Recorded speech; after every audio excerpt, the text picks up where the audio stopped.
Ci sono delle lettere, delle documentazioni inedite, insomma, che rivelano qualcosa di poco onesto, diciamo, nella storia intellettuale di Freud e poi anche nella montatura montatura di propaganda che ebbe in America.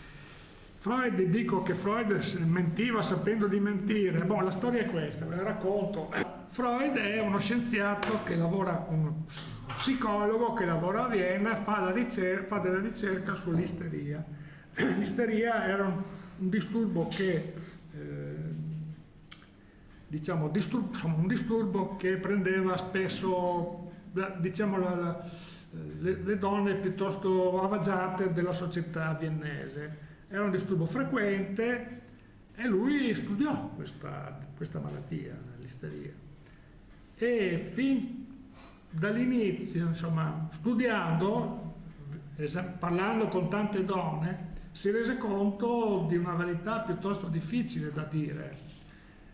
Queste donne erano state abusate dai padri.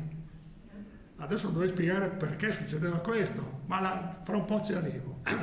Quindi lui si rendeva conto che questi disturbi mentali, queste isterie, queste paure di entrare in rapporto con uomini, era causato da brutte esperienze infantili con i papà, soprattutto le donne. E quindi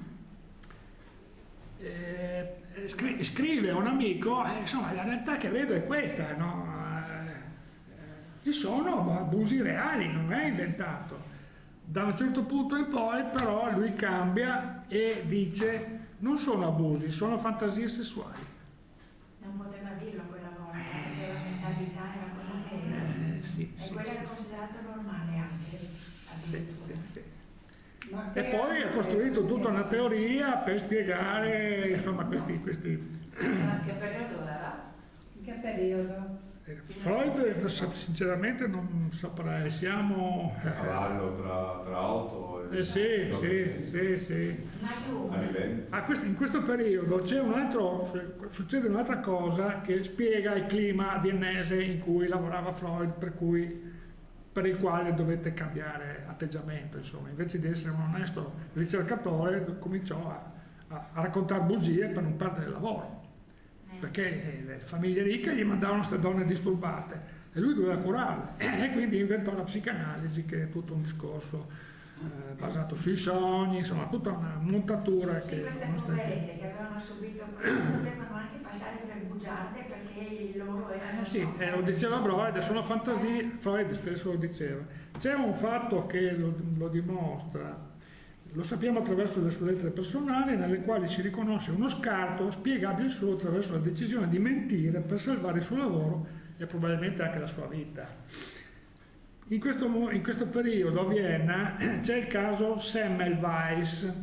Semmelweis è quel dottore che scoprì la causa delle sepsi puerperali. Sepsi puerperali. Le donne morivano di parto negli ospedali viennesi, troppe morivano di sepsi puerperale. Lui a un certo punto si rese conto che questi medici che andavano in sala settoria a dissezionare i cadaveri delle donne morte venivano via e andavano a visitare le pazienti in ospedale senza lavarsi le mani. Allora dice, signori, cominciamo a lavarci le mani, a metterci un bel camice bianco, un po' di pulizia. Andiamo via. Ed è crollato. Andiamo caricate e andiamo a casa. Le sepsi puerperali sono crollate, sono sparite. Cosa ci si aspetta? Che un medico che scopre una causa, questo che sia tenuto insomma in alta considerazione? No, è stato messo in manicomio, accusato di essere matto, messo in manicomio e morì in manicomio. Allora un Freud che vede queste storie qua e dice che la società viennese è fatta di famiglie ricche che possono fare il bello e il cattivo tempo, possono distruggere la carriera di un medico chirurgo che ha fatto una grande scoperta perché ha salvato tante vite, figuriamoci io che sono psicologo, mi distruggono subito, perdo il lavoro, vai a dire, devo cambiare mestiere. Per cui questo è il contesto in cui nasce, diciamo, la psicanalisi, che poi dimostrò di non curare un bel niente, insomma, è una cura lunga, costosa, che dovrebbe in qualche modo rimettere la ragione sugli impulsi sottostanti, sugli impulsi inconsci, ma c'è un famoso articolo che diceva ancora il secolo scorso: 20 anni di psicanalisi e stiamo sempre peggio. Quindi la realtà è questa, la psicanalisi non cura. Prego. No, volevo dire, Jung era un suo allievo, Sì, sì. ha corretto dopo in parte tutte queste cose. Sì, sì, Jung, Adler, insomma ci sono state diverse varianti, però il punto di partenza è quello, insomma. E comunque ed è interessante che Freud, di fronte ad allievi pur intelligenti, pur sul suo livello di intelligenza, che avevano idee diverse, li buttava fuori. Quindi non era una questione molto democratica la sua scuola di pensiero, perché c'era questo pericolo sottostante. Deviare da quello che dico io vuol dire mettere a rischio tutta la psicanalisi e ci distruggono. E quindi scelte molto drastiche anche a quel livello lì. Questo è il contesto in cui si forma la psicanalisi e in cui si forma anche il nipote di Sigmund Freud, che è questo Edward Bernays, e capisce da che parte gira l'aria, insomma, capisce come si deve fare per stare al vento e per non essere buttati giù. Ecco, un giro un po' lungo per farvi capire.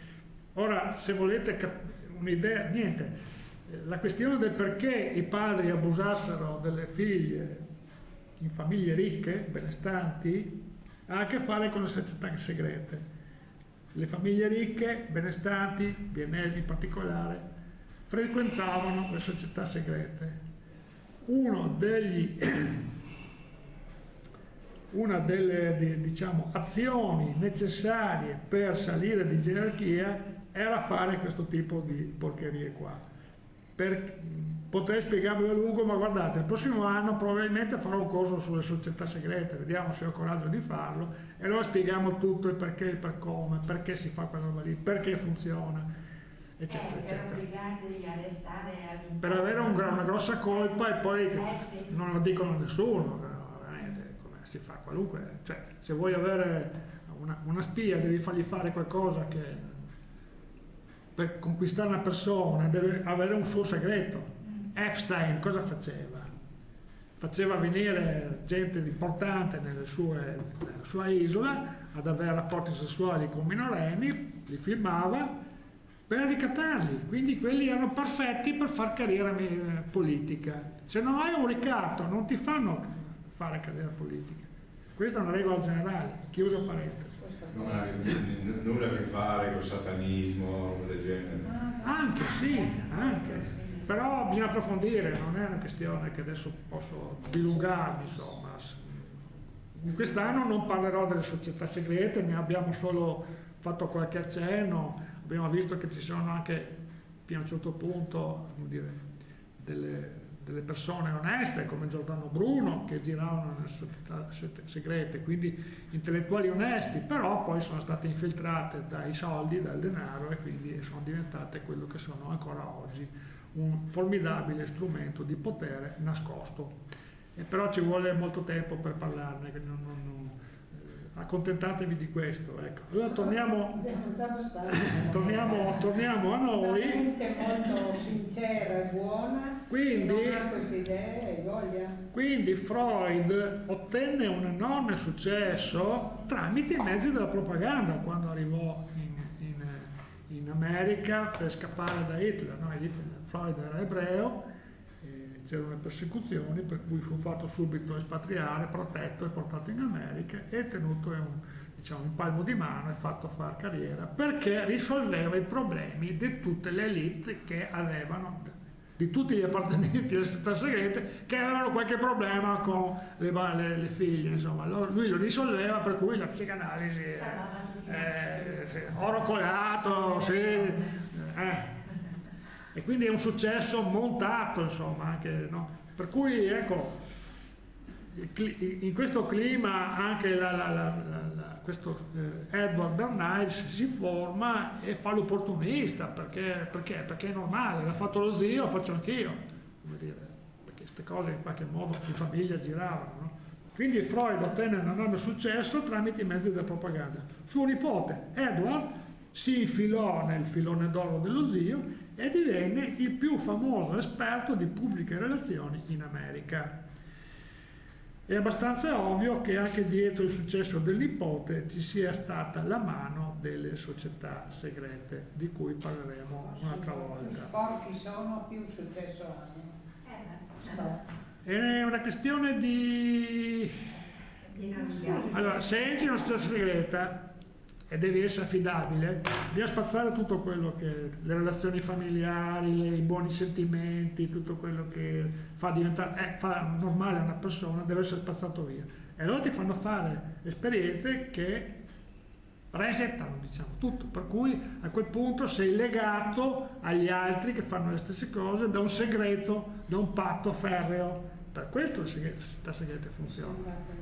E se non lo fai non passi, resti ai livelli bassi e non arrivi ai vertici del potere e quindi non arrivi neanche alle leve del potere politico, sì, vogliamo dire. Tutti quelli che oggi sono alle leve del potere politico hanno in qualche modo qualche cadaverino nell'armadio. Chiuso per... Allora. Torniamo a noi, siamo in America nel 1917.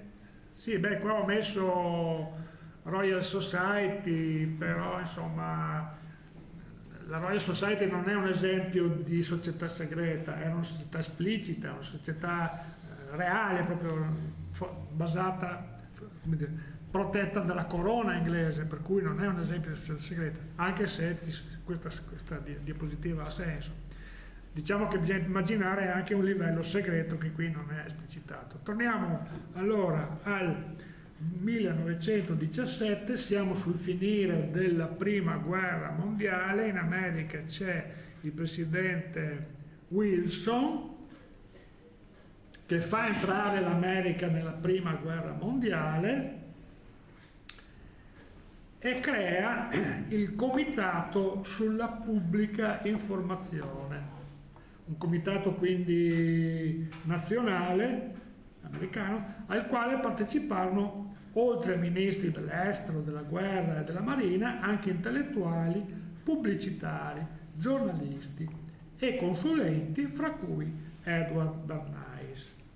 Era un gigantesco laboratorio di propaganda bellica che utilizzava per i suoi scopi tutti i mezzi di diffusione allora disponibili. Stampa, film, e vedremo quanto Hollywood sia legata a questo tipo di gestione delle masse, poster, caricature, comizi, interventi radiofonici, telegrafici, beh ormai non c'è più, ma insomma a quel tempo c'era anche il telegrafo. Ogni giorno venivano narrate, questo fa pensare ai giorni nostri, ogni giorno venivano narrate durante la prima guerra, alla fine della prima guerra mondiale, storie di torture, violenze, uccisioni per provocare sete di vendetta o anche per salvaguardare i diritti umani e la democrazia. Come dire, si davano queste false notizie sul nemico in modo da creare uno spirito battagliero in chi andava a combattere nell'esercito americano, ma veniva questa propaganda veniva giustificata anche per, siccome il nemico è cattivo, Hitler o quello che volete che sia, per salvaguardare i diritti umani e la democrazia. Quindi si abusava della propaganda creando false notizie per salvare la democrazia. Questa è la strategia, no?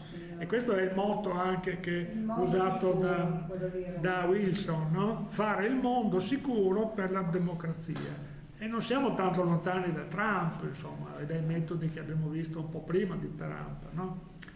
Le stesse strategie usate oggi per fare la guerra. L'America entrò in guerra con lo slogan fare il mondo sicuro per la democrazia, quindi la sicurezza basata sulla forza militare, la democrazia basata sulla forza militare, sull'intervento, eccetera. È uguale ancora oggi. Il grande successo della propaganda durante la prima guerra mondiale, la prima guerra mondiale è finita, siamo oltre, il grande successo della propaganda durante la prima guerra mondiale aveva aperto gli occhi a molti, in diversi settori dell'economia e delle istituzioni, ha aperto gli occhi sulle grandi potenzialità delle tecniche di controllo della mente pubblica. E quindi dopo la guerra molti decisero di applicare i metodi del comitato al mondo civile e commerciale, e abbiamo visto che anche nell'UNESCO, in quel pezzo che vi ho mandato, proprio si dice esplicitamente a pagina 60 dell'istituzione dell'UNESCO che è giusto usare i metodi che si sono usati durante la guerra perché ne va del progresso, insomma. Se il progresso, la democrazia e la libertà è lo scopo per cui si usano questi mezzi, allora va bene usarli. Questo è il succo che è anticipato da Wilson, portato avanti anche da Huxley per fondare l'UNESCO, e arriviamo a fine giorni nostri. Le idee di Bernays traggono ispirazione da diversi libri, fra cui quelle di Freud, di Gustave Le Bon, che abbiamo visto la volta scorsa.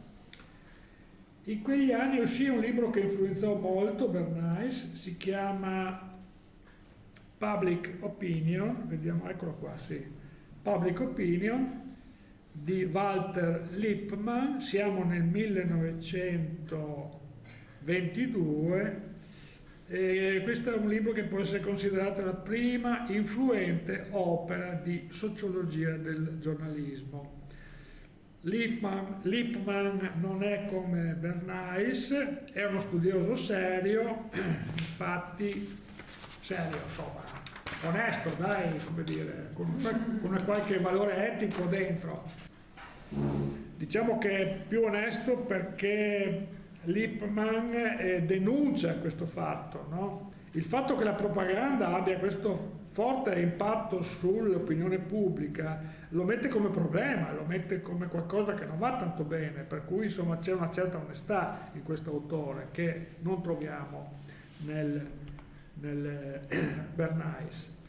L'anno successivo, nel 1923, Bernays pubblicò il libro Crystallizing, non so come si pronuncia, Crystallizing, non so come si pronuncia, Public Opinion. Crystallizing, grazie, in cui si delineava le sue strategie di intervento nelle pubbliche relazioni.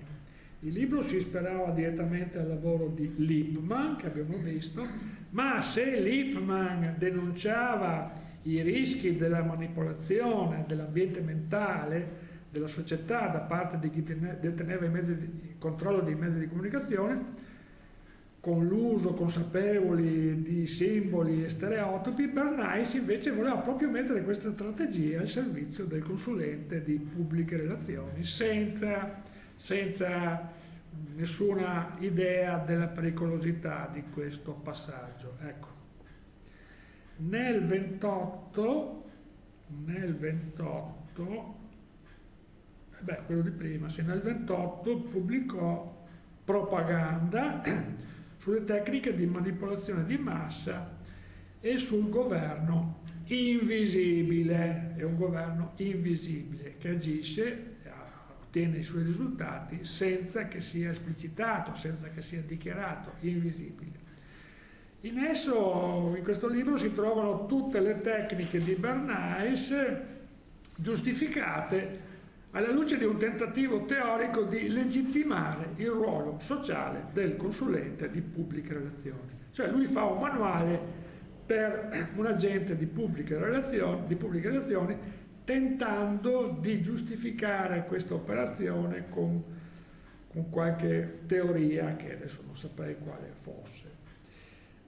Qua c'è un esempio, questa è una citazione diretta del libro e dice... Bernays in questo libro dice: la manipolazione consapevole e intelligente delle abitudini e delle idee delle masse è un aspetto importante del funzionamento di una società democratica. Quindi, come dire, e poi lo dirà anche ancora più esplicitamente, La democrazia ha bisogno di sta roba qua, se no non funziona. Bisogna manipolare in maniera invisibile, se no, se si lascia che la democrazia faccia il suo lavoro, vengono fuori disastri, secondo lui. L'analisi di Bernays parte dalla considerazione delle caratteristiche delle masse messe a fuoco dallo zio Freud in Psicologia delle masse e analisi dell'io. Questo libro di Freud, Psicologia delle masse e analisi dell'io, è del 21, a sua volta ispirato a Psicologia delle folle di Auguste Le Bon.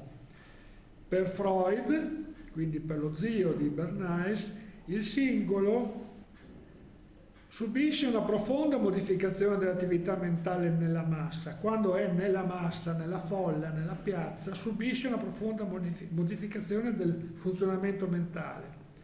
La sua affettività, quindi la pancia, viene esaltata. La sua capacità intellettuale, razionale, controllante si riduce. Il superio si riduce. L'es monta, il superio, usando i termini di Freud, si riduce. Ed entrambi i processi tendono a far sì che il soggetto, l'individuo nella massa si conformi agli altri individui della massa, formando così una mente unica, come aveva anche già intuito Auguste Le Bon.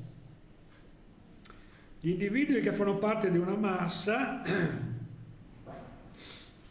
perdono autonomia ed equilibrio, ma acquisiscono la sensazione di essere forti in quanto parte di un essere più grande, un tutto organizzato che rassicura e protegge dai rischi.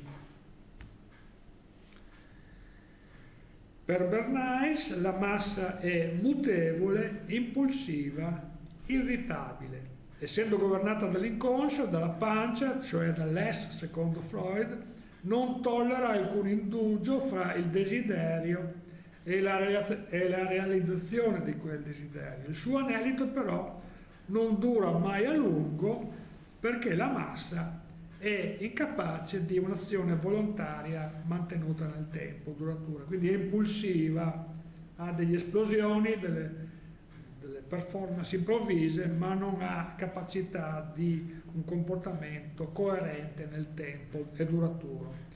Del resto, niente di tutto quello che fa la massa è premeditato.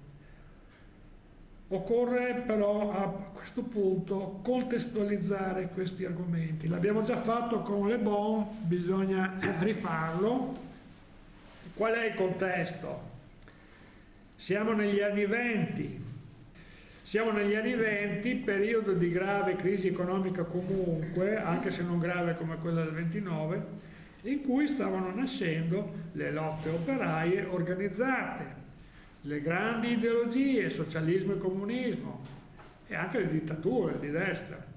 Quindi era opportuno in qualche modo denigrare, contenere, svuotare la forza di questi movimenti emancipatori e la propaganda serviva a questo, quindi a smontare il pericolo che l'elite individuava in questi movimenti emancipatori attraverso gli strumenti della propaganda che non sono evidenti ma sono segreti sostanzialmente.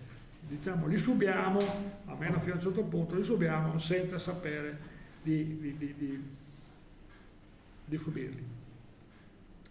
Perché insomma in questo periodo si temeva il caos sociale e allora questo giustificava anche il ricorso a maniere spicce, diciamo, nell'usare questi strumenti portati avanti da Bernays ed altri. Bernays sosteneva la necessità di una manipolazione scientifica dell'opinione pubblica. Cosa vuol dire? Sì, manipolare scientificamente l'opinione pubblica per controllare il caos e i conflitti pericolosi vuol dire analizzare cosa sta succedendo nella società, conoscerla, fare dei sondaggi, cosa che si fa oggi regolarmente prima delle elezioni, si fa sondaggi per capire dove la gente butta, diciamo, quali sono i desideri, quali sono i problemi, quindi si studia la massa, cosa pensa la massa, si studia e a tavolino si individua quali sono le azioni di manipolazione che potrebbero andare più bene nel dato contesto storico. Quindi Bernays aveva già capito l'importanza di studiare la massa, non solo creare un modello generale, ma anche un modello che si adatta ai contesti, alle situazioni particolari, alle popolazioni particolari che magari possono essere diverse in Europa, in America o altrove.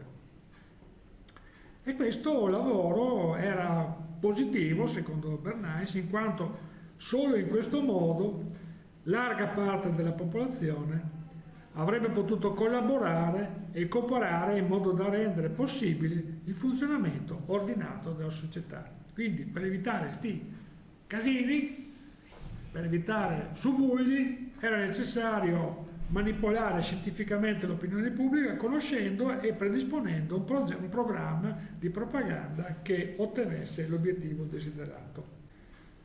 Ispirandosi a Freud, Bernays parla della massa come di un gregge che ha bisogno di essere guidato.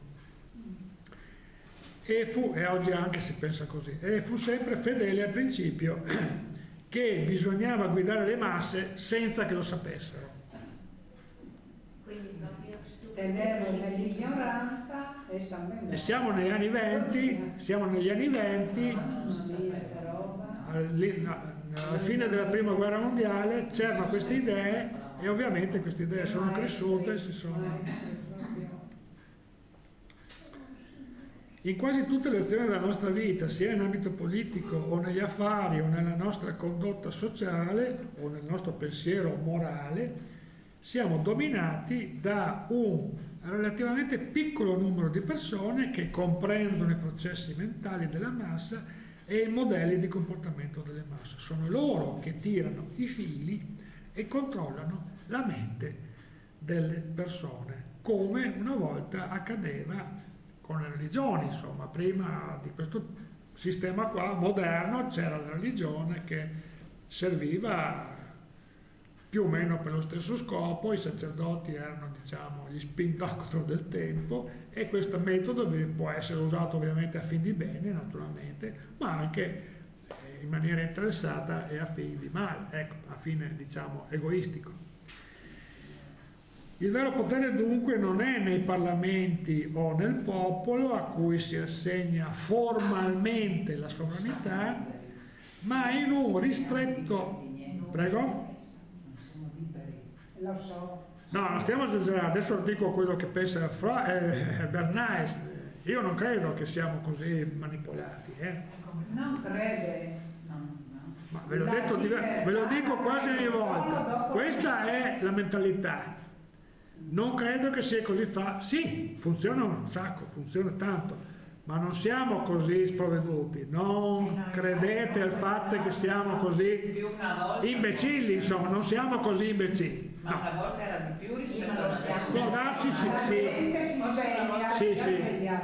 Una volta di più, d'accordo. Okay. Ma ci stiamo svegliando. Secondo me quello che cresce è la consapevolezza. Ve l'ho detto, non so come spiegarvelo, perché richiede una visione del mondo che voi non avete, io ho, ma la consapevolezza cresce ed è questo che li frega.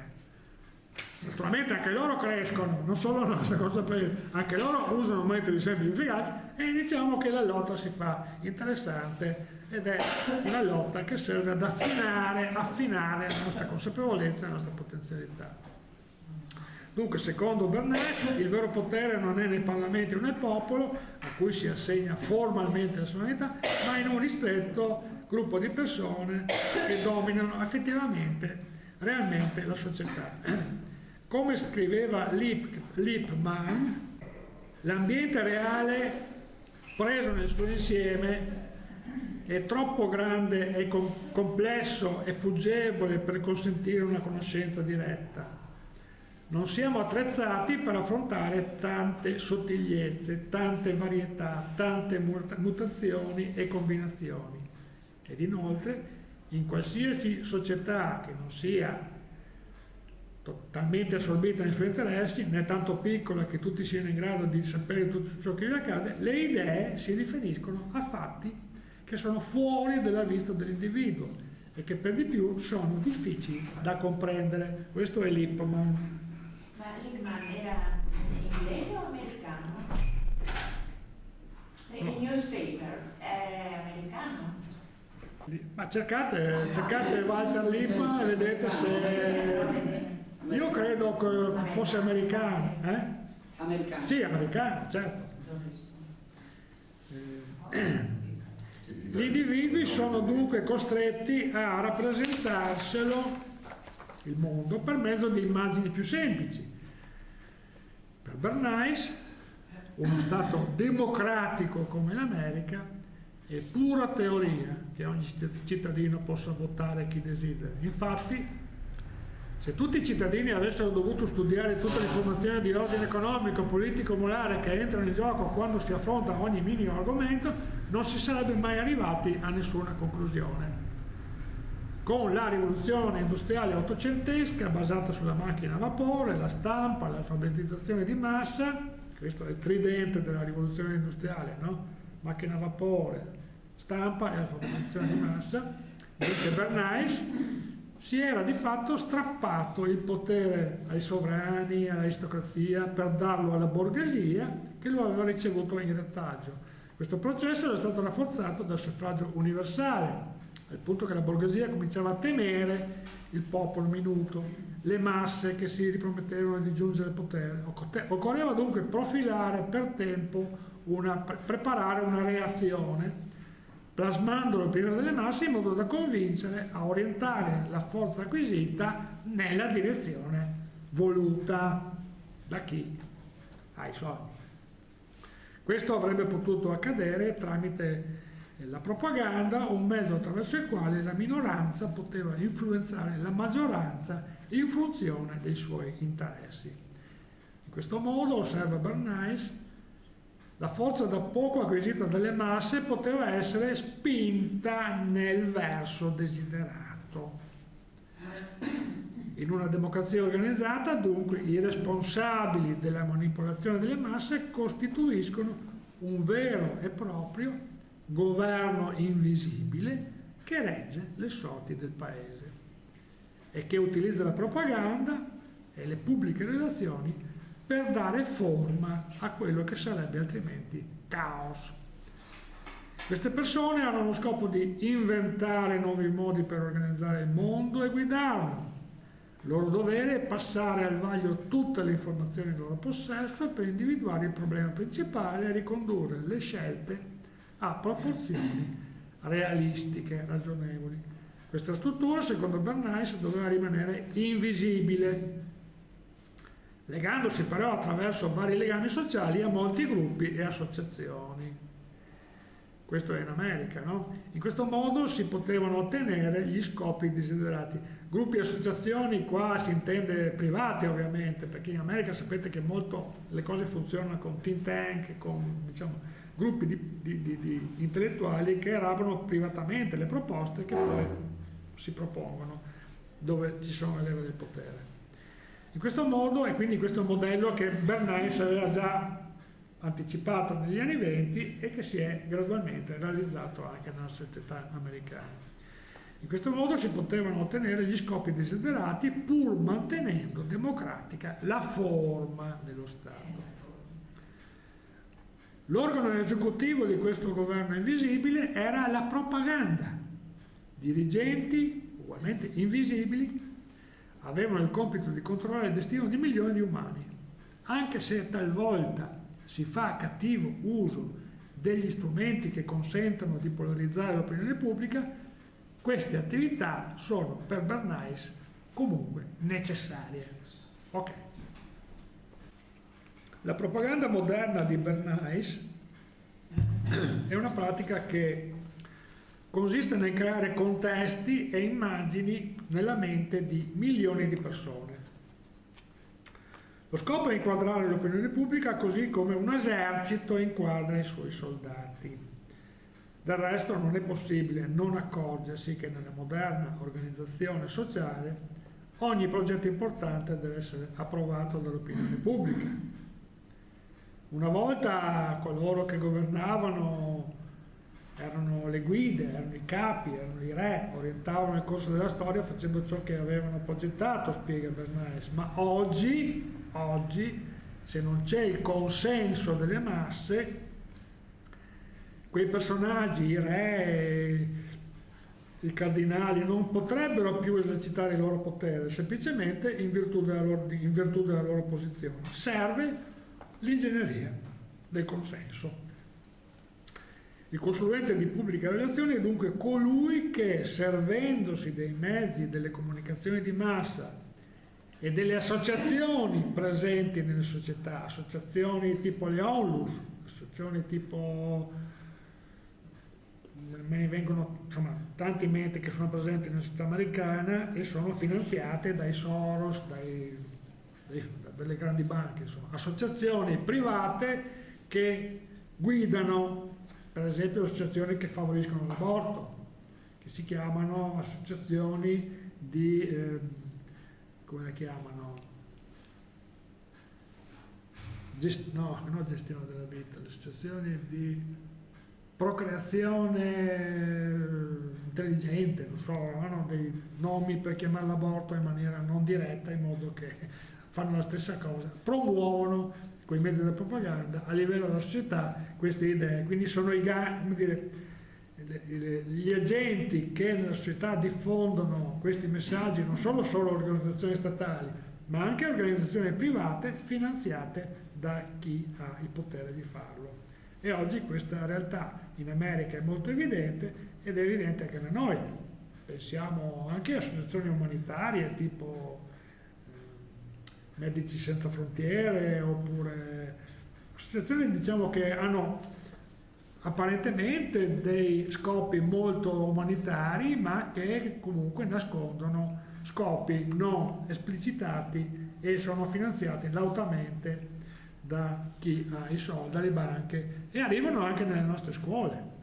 Quindi se c'è nella scuola del nostro figlio, del nostro nipote, può essere che un'associazione vuole presentare un certo argomento, fa un progetto, lo presenta al preside, è finanziata, è molto facile che arrivi a contattare, a entrare nelle classi e a fare la sua propaganda nelle nostre classi, tipo, non so, far vedere ragazzi omosessuali, per dire, perché per abbattere i pregiudizi allora facciamo fare una lezione a un omosessuale, un uomo vestito da donna, per creare un certo tipo di mentalità woke. Queste cose succedono, mi pare, normalmente, no? Scusa, no, ma hai citato Medici Senza Frontiere, che sono finanziati... Non so esattamente. No. Credo che sia una situazione privata comunque. Sì, sì, ma finanziatori occulti come... Non so chi sia. Comunque, i finanziatori sono, allora, se ci per scopi che sono diversi, se ci fosse bisogno, esplicitati. Se ci fosse bisogno di questo tipo di associazioni, lo farebbe il governo. Perché non lo fa? Sono fatti... Perché non ha soldi sufficienti, cioè non li ha, non vuole metterli lì.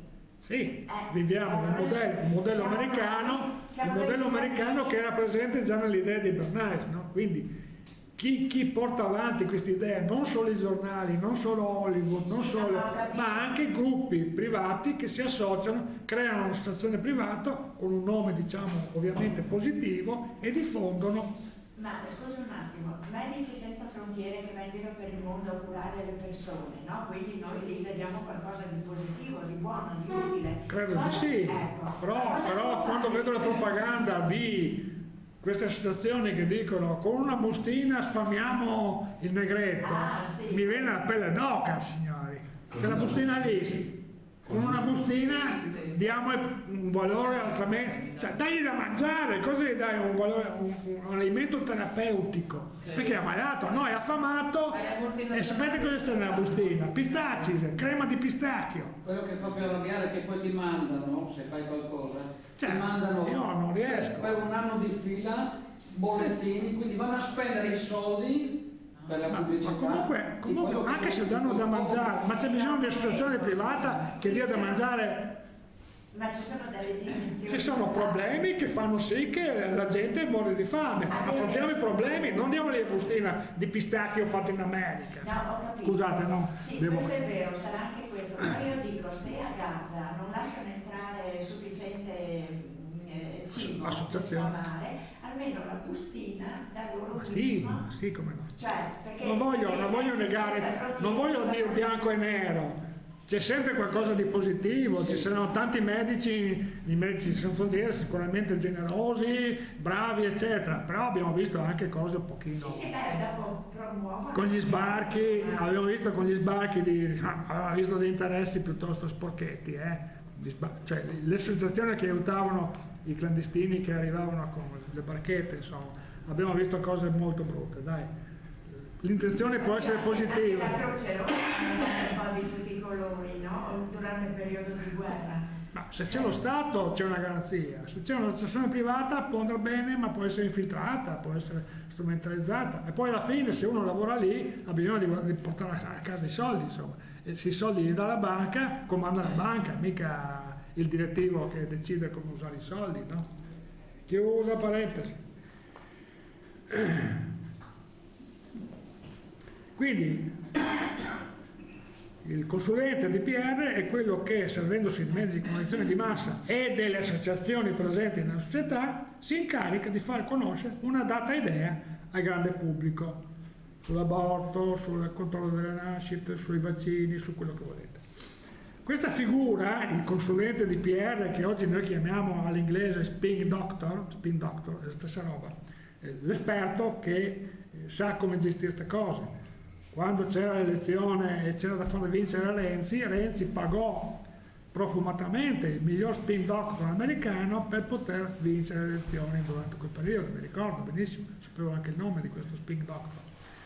E cosa faceva il spin doctor?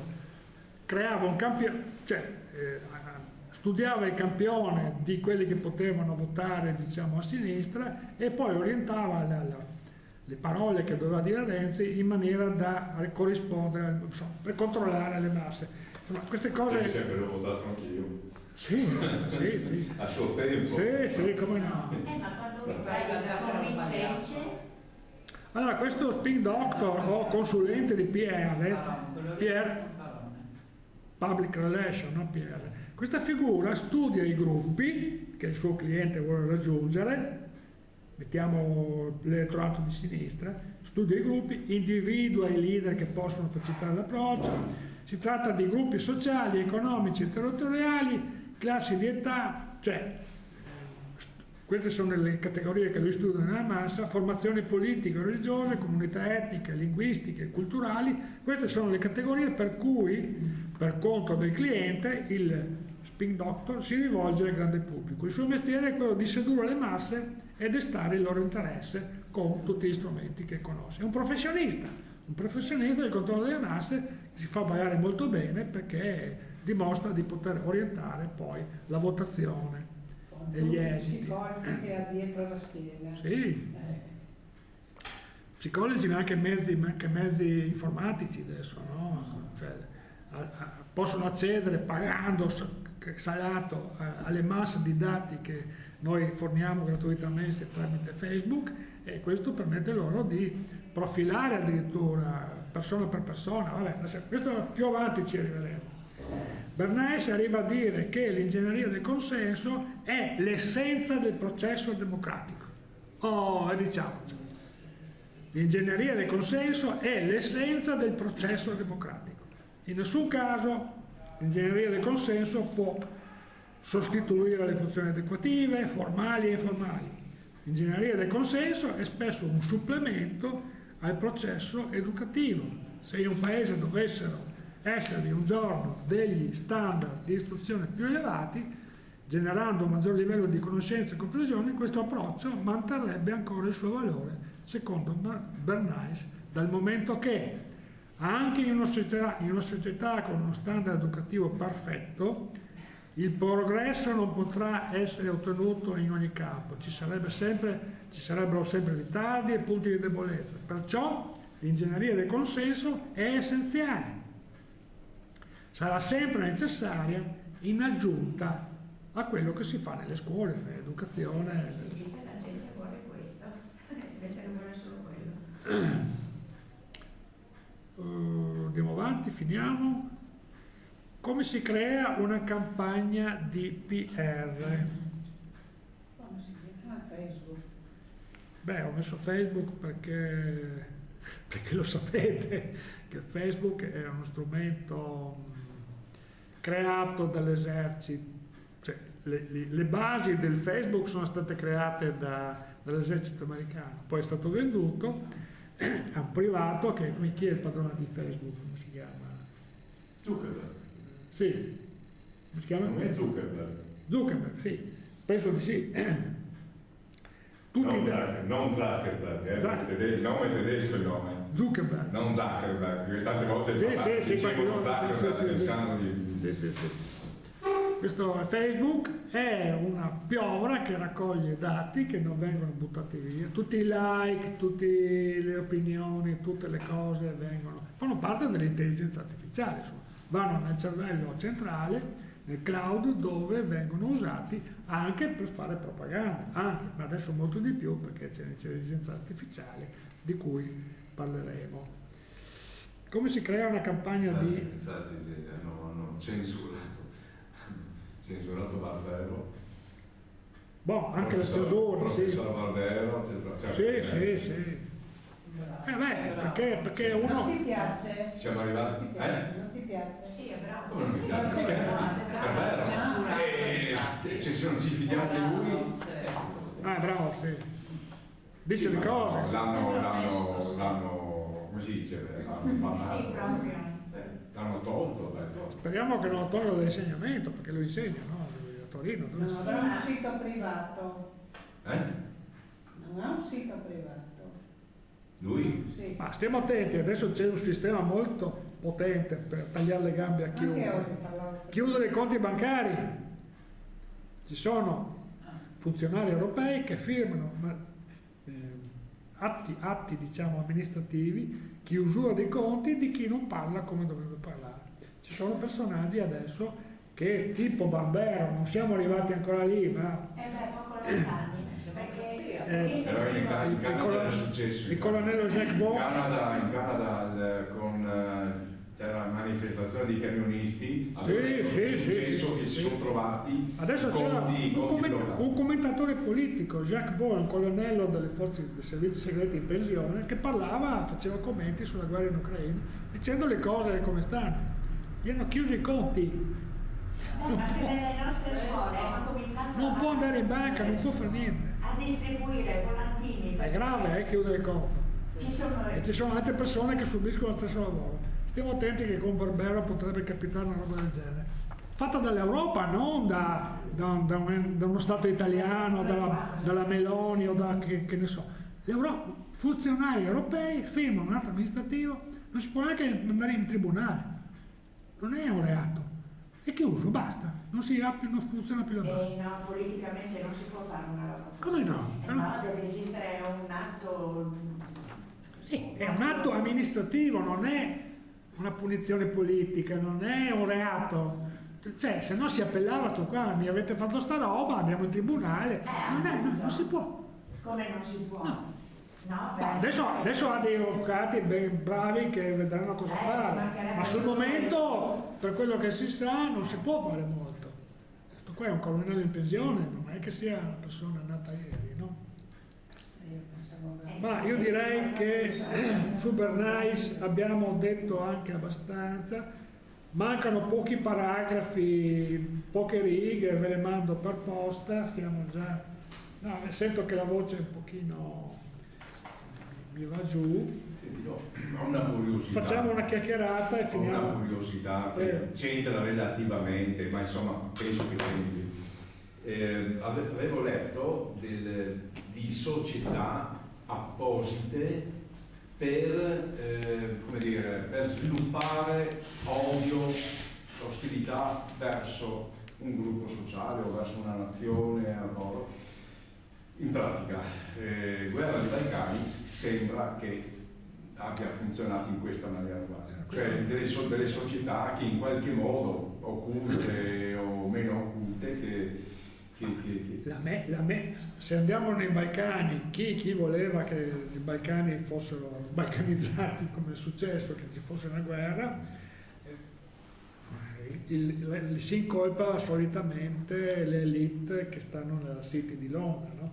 Poi queste individuano in loco o attraverso i servizi segreti individuano società, anche di giovani, come dire, giovani serbi mi pare, o comunque di quelle regioni lì. Questo è scritto molto bene, dettagliato. C'era quella associazione di giovani che protestavano contro il governo di Belgrado e che è stata... Studenti, sì, come facevamo noi da giovani, insomma, si protestava per qualcosa, per la corruzione, per la libertà. Perché c'erano delle responsabilità su quel collo. I leader di questi studenti che protestavano per motivi giusti forse anche, sono stati contattati da esperti dei servizi segreti che gli insegnavano come fare, come si fa una rivoluzione. Hanno fatto una rivoluzione, cioè hanno fatto un movimento che adesso c'ha il pugno stilizzato, che poi ha creato molti problemi al governo ed è stato uno dei momenti che ha creato una spaccatura interna al paese. Stiamo parlando degli anni 90 o sì, di adesso? 90. Degli anni 90? Sì. Nomi, cognomi, esperti, mi sono preso nota di queste cose perché insomma è interessante vedere come si fa una rivoluzione, perché se i cattivi fanno una rivoluzione in quel modo lì, i buoni, che sono io, potrei fare una rivoluzione per un altro. Studiamo, vediamo come si fa, insomma, per questo anche ero curioso. Ho preso un libro di questo autore americano che spiega come si fa le rivoluzioni, interessante. E sono metodi che poi continuano ancora oggi ad essere usati in Ucraina, quando la rivoluzione di Maidan, in Russia, in paesi ex russi, insomma, in Georgia, ecco. In tutti i paesi dove si vuole destabilizzare la situazione, il governo, e creare un movimento che poi viene infiltrato per buttare giù, per fare un cambiamento di regime.